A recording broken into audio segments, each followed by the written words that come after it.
Third Quarter History Project by John Duran. Has the United States lived up to all of the ideals presented in the Declaration of Independence? Well, we can definitely say that the U.S. has lived up to some, but has yet lived up to others. Therefore, I believe that the U.S.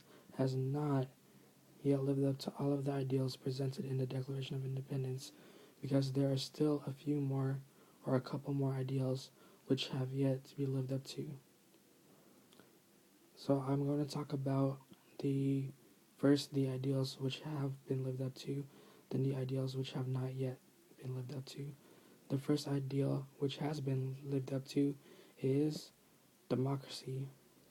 What is democracy? Democracy is the freedom to elect our own dictators, as the picture says, which is true.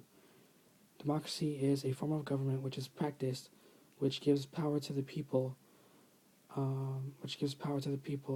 to vote, especially during presidential elections or political elections.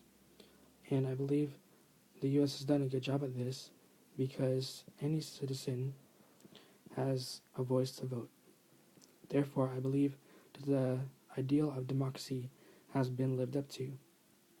The second ideal, which I'm going to talk about, which has been lived up to by the U.S., is opportunity.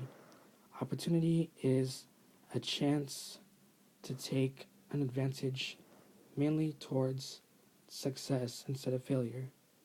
And like the first ideal, I believe that the ideal of opportunity has been lived up to because no one can stop you from taking any opportunities whatsoever. The next ideal which has been lived up to, is liberty. Another term or word for liberty is freedom.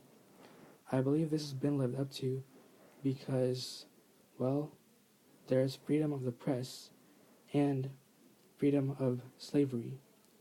And I believe this has been lived up to by the U.S.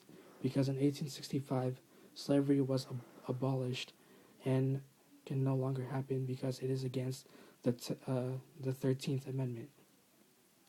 And the last two ideals kind of go hand in hand, so I put them together, which are rights and equality. Rights are ethical principles which give people the right to do certain things, and equality kind of goes with rights, equality of having equal rights. I believe the U.S. has not yet lived up to this because one main reason they have not met up to these two ideals is racism. Racism was a big issue, especially in the 1960s when colored people and white people didn't have the same rights. For example, a white man could vote, but a colored man could not vote because of the color of his skin. Therefore, until racism is completely abolished, just like slavery, I believe that the U.S. has not met the last two ideals, which are rights and equality. So because we haven't met all of the ideals, and we only met a few of them, I believe that the U.S. has not met all of the ideals presented in the Declaration of Independence. The end.